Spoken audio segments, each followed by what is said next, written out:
UP के कई जिलों में आज शराब की दुकानें खोल दी गई। शराब की दुकान खुलते ही लंबी लाइन लग गई। प्रशासन की तरफ से जिन निर्देशों का पालन करने के लिए कहा गया था, उसकी सरेआम धज्जियां उड़ाई गई। कई जगहों पर तो अफरा तफरी की वजह से दुकान तक बंद करवानी पड़ी। दूसरी तरफ देश में कोरोना के मामलों में थोड़ी कमी जरूर आ रही है। देश भर में 18 साल से ज्यादा उम्र के लोगों के लिए वैक्सीनेशन की शुरुआत हो चुकी है, लेकिन ज्यादातर जगहों पर वैक्सीन की कमी की खबरें आ रही हैं। आंध्र प्रदेश के तिरुपति में ऑक्सीजन वक्त पर नहीं पहुंचने की वजह से 11 मरीजों की मौत हो गई। कोरोना के साथ ही अब ब्लैक फंगस दहशत का दूसरा नाम बन गया है। देखिए देश भर की कोरोना रिपोर्ट। मंगलवार की सुबह शराब के शौकीनों को योगी सरकार से बड़ा सरप्राइज मिला। खबर जंगल में आग की तरह फैली, शटर उठा और फिर लंबी लाइन लग गई।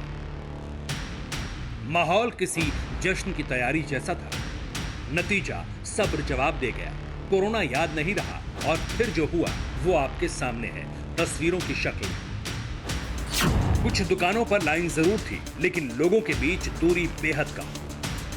इन तस्वीरों को देखकर तो यही लगता है जैसे कोरोना के भयानक विस्फोट के लिए बारूद की नई खेप तैयार हो रही हो। बीच बीच में अफवाहें भी फैली। कहीं 1 घंटे ही दुकान खुलने की अफवाह थी, तो कहीं ये खबर फैली कि दुकान का माल खत्म होते ही शटर डाउन हो जाएगा। लोगों में शराब खरीदने की इतनी हड़बड़ी थी कि कोविड प्रोटोकॉल की जमकर धज्जियां उड़ गईं। इस भीड़ को देखकर आपको भले ही बेचैनी हो रही हो, लेकिन शराब लेने वालों की खुशी का ठिकाना नहीं था।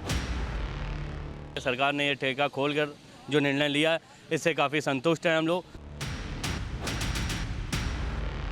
शराब की दुकानें खोलने के पीछे सरकार का अपना तर्क है और शराब लेने वालों का अपना। लोगों का कहना है कि शराब तो बिक रही थी, लेकिन ब्लैक में, इसलिए अब लोगों को भी फायदा होगा और सरकार को भी। बहुत अच्छा लग रहा है, काफी दिन बाद खुला है। डबल लेनी पड़ गई, ब्लैक में मिली है, वो भी नकली मिली है। ये परेशानी आई है। हमें कोई इच्छा भी नहीं हुई, लेकिन आज खुले तो आज इच्छा हुई है, तो थोड़ा सा ले रहे हैं। यूपी में शराब की दुकानों को खोलने के लिए गाइडलाइंस जारी हुई हैं। सभी लोग 6 फीट दूर रहकर लाइन में लगेंगे। मास्क के बिना कोई शराब नहीं खरीद सकता, लेकिन बोतल की चाह में लोगों को इसकी सुध कहाँ रही। उसमें अल्कोहल मिक्स है, इसमें फायदा तो है कुछ।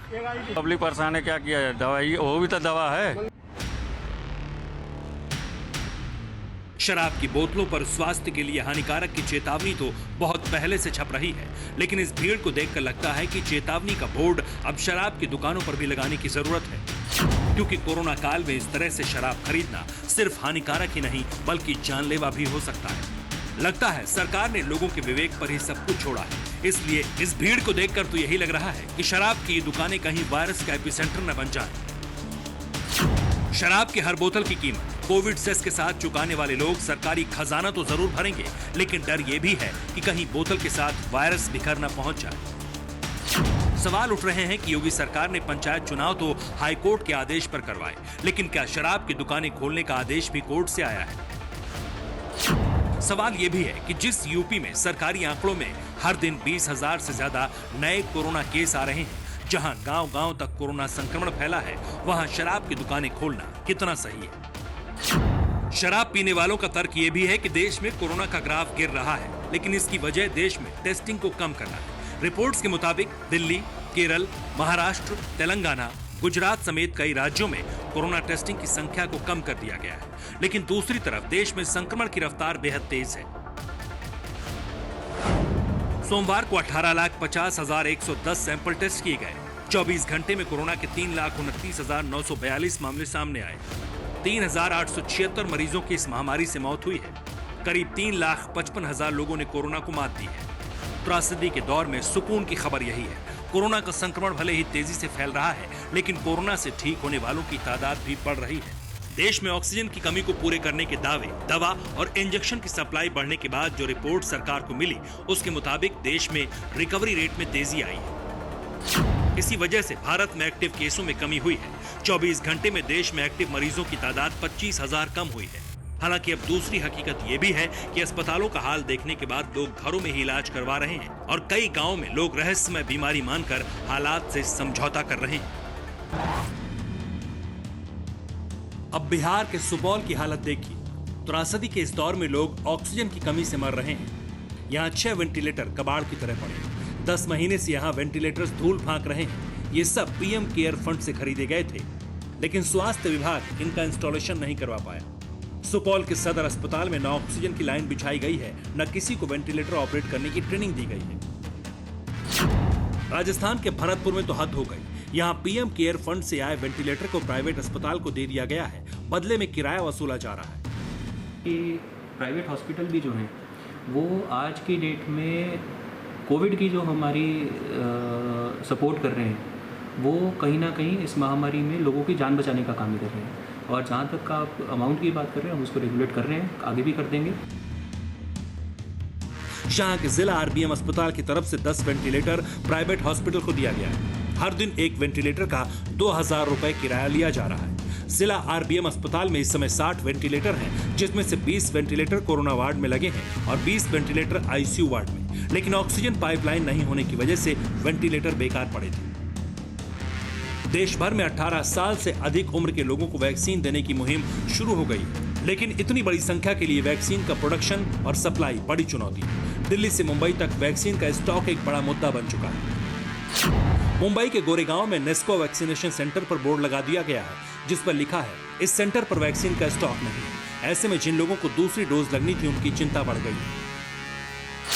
कोरोना जैसी महामारी से इस वक्त सभी धर्म के लोग एक साथ मिलकर लड़ रहे हैं। इसी कड़ी में पहली बार मुंबई के एक जैन टेम्पल में वैक्सीनेशन सेंटर की शुरुआत की गई। कोरोना काल में हर धर्म के लोग एक दूसरे की इस वक्त सहायता कर रहे हैं और अब इसी कड़ी में मुंबई में पहली बार ऐसा हो रहा है जब किसी जैन मंदिर के भीतर वैक्सीनेशन सेंटर बनाया गया है और रजिस्ट्रेशन करने के बाद ही यहाँ पर मुंबईकर आ रहे हैं जिन्हें वैक्सीन दी जा रही है। प्रतिदिन यहाँ पर 200 लोगों को वैक्सीन दी जाती है। जो रजिस्टर्ड लोग हैं केवल उन्हें ही वैक्सीन फिलहाल यहाँ पर मिल रही है। मुंबई के अंधेरी के इस जैन मंदिर में हर दिन 200 लोगों को वैक्सीन दी जा रही है। लॉकडाउन के बीच शादियां भी हो रही हैं। शादी में भीड़ जुटने का गंभीर अंजाम बिहार के दरभंगा में दिखा, जहां एक शादी समारोह के बाद कोरोना से एक परिवार के 4 लोगों की मौत हो गई। कितने लोग आपके यहाँ कोरोना की भेंट चढ़े हैं, कोरोना से ग्रसित हुए हैं? 2 लड़का 1 लड़की, एकदम आज 4 पॉजिटिव हो गए। शादी की गाइडलाइन को तोड़ना और समारोह में भीड़ जुटाना इतना महंगा साबित होगा ये किसी ने नहीं सोचा। हरियाणा सरकार ने हर जिले में रोडवेज की 5 बसों में 4 ऑक्सीजन बेड वाली एम्बुलेंस बनाने के निर्देश दिए, जिन्हें जरूरत पड़ने पर आइसोलेशन सेंटर के तौर पर भी इस्तेमाल किया जा सकता है। हरियाणा में जहां एक और लगातार कोरोना के मामले बढ़ रहे हैं, तो वहीं हरियाणा सरकार की भी हर संभव कोशिश है कि किसी की भी जान ऑक्सीजन बेड की कमी से या फिर ऑक्सीजन की कमी से ना जाए। इसको लेकर कई तरह की तैयारियां की जा रही हैं। हरियाणा रोडवेज की जो बसें हैं उनको मिनी एम्बुलेंस और मिनी आइसोलेशन सेंटर में तब्दील किया जा रहा है। मैं इस वक्त एक ऐसी ही बस के अंदर आ रहा हूं। आप यहां पर देखिए, जो बेड हैं वो लगाए गए हैं और बेड के साथ स्ट्रेचर यहां पर मौजूद है, ऑक्सीजन सिलेंडर यहां पर मौजूद है और कोशिश की जा रही है कि अगर किसी भी तरह से राज्य में कमी होती है ऑक्सीजन बेड्स की या फिर एम्बुलेंस की, तो इन बसों का इस्तेमाल बतौर एम्बुलेंस भी किया जा सकता है। लखनऊ में एचएएल की मदद से तैयार 255 बेड वाला कोविड अस्पताल अब शुरू हो चुका है। रक्षा मंत्री राजनाथ सिंह और सीएम योगी आदित्यनाथ ने हॉस्पिटल का निरीक्षण किया। ये लखनऊ के हज हाउस में बनाया गया है। यहाँ 25 वेंटिलेटर, 100 HMFNC और 130 ऑक्सीजन बेड है। जम्मू के भगवती नगर में डीआरडीओ ने भी कोविड हॉस्पिटल बनवाया। जम्मू कश्मीर में लगातार कोरोना संक्रमितों का आंकड़ा बढ़ता जा रहा है, तो वहीं कोरोना की वजह से जम्मू कश्मीर में कई लोगों की मृत्यु तक हो गई। ऐसे में डीआरडीओ ने फैसला लिया है कि जम्मू कश्मीर में 1000 बेडेड अस्पताल जो है टेम्पररी तौर पर बनाया जाएगा। इस समय मैं मौजूद हूं जम्मू के भगवती नगर इलाके में, जहां पर डीआरडीओ की तरफ से 500 बेडेड अस्पताल जो है वो तैयार किया जा रहा है। यहां पर आप देख सकते हैं कि किस तरीके से जो यहां पर लेबर है वो लगातार काम कर रहे हैं। इस 500 बेडेड अस्पताल में से 125 जो बेड रहेंगे वो आईसीयू बेड के तौर पर तैयार किए जाएंगे। तिरुपति के रोया अस्पताल में ऑक्सीजन की कमी के चलते 11 कोरोना मरीजों की मौत हो गई। इसे बड़ी लापरवाही माना जा रहा है। हालांकि सफाई ये दी जा रही है कि ऑक्सीजन टैंकर सिर्फ 5 मिनट देर से पहुंचा। दिल्ली और महाराष्ट्र के बाद यूपी के मेरठ में ब्लैक फंगस के 2 मरीज मिले, जिसके बाद से स्वास्थ्य विभाग में हड़कंप मच गया है। ये मरीज मेरठ के निजी अस्पताल न्यूटीमा में भर्ती थे और इनमें ब्लैक फंगस की पुष्टि सोमवार रात हुई। यूपी में पहले ब्लैक फंगस के केसेज हैं। इससे पहले ब्लैक फंगस के केस दिल्ली और महाराष्ट्र में पाए गए थे। अब ये दोनों केसेज, एक बिजनौर का है, एक मुजफ्फरनगर का है। ये एक्चुअली इम्यूनो कॉम्प्रोमाइज जो पेशेंट होते हैं, ये एक इनमें किडनी ट्रांसप्लांट का है। जब किडनी ट्रांसप्लांट होती है तो इम्यूनो कॉम्प्रोमाइज दवाइयाँ दी जाती हैं, इम्यूनिटी लो करने की दवाइयाँ दी जाती हैं, जिससे कि किडनी को एक्सेप्ट कर ले। ऐसी स्थिति में उसको इम्यूनो कॉम्प्रोमाइज पेशेंट हो जाता है और फंगल इन्फेक्शन फ्लेयर अप कर जाता है। इंदौर में भी कोरोना से ठीक होने के बाद ब्लैक फंगस के मामले सामने आए हैं। डॉक्टर्स के मुताबिक कॉर्टिसोन के इंजेक्शन लेने वालों में ब्लैक फंगस के मामले दिख रहे हैं। इंदौर में मेरे अरविंद अस्पताल में करीब 7 पेशेंट आए हैं, 7, और बेसिक इसमें प्रॉब्लम ये हो रही कि जिनको कंटिन्यूस कार्टिसोन के इंजेक्शंस लग रहे हैं हाई डोज में, उनको डायबिटीज़ बढ़ जाती है और फिर उसके बाद ये फंगस जल्दी ग्रो हो रहा है। इंदौर में ब्लैक फंगस के 2 दर्जन मामले आ चुके हैं। ये फंगस साइनस, दिमाग और फेफड़ों को प्रभावित करता है और डायबिटीज के मरीजों या बेहद कमजोर इम्यूनिटी वाले लोगों के लिए जानलेवा भी हो सकता है।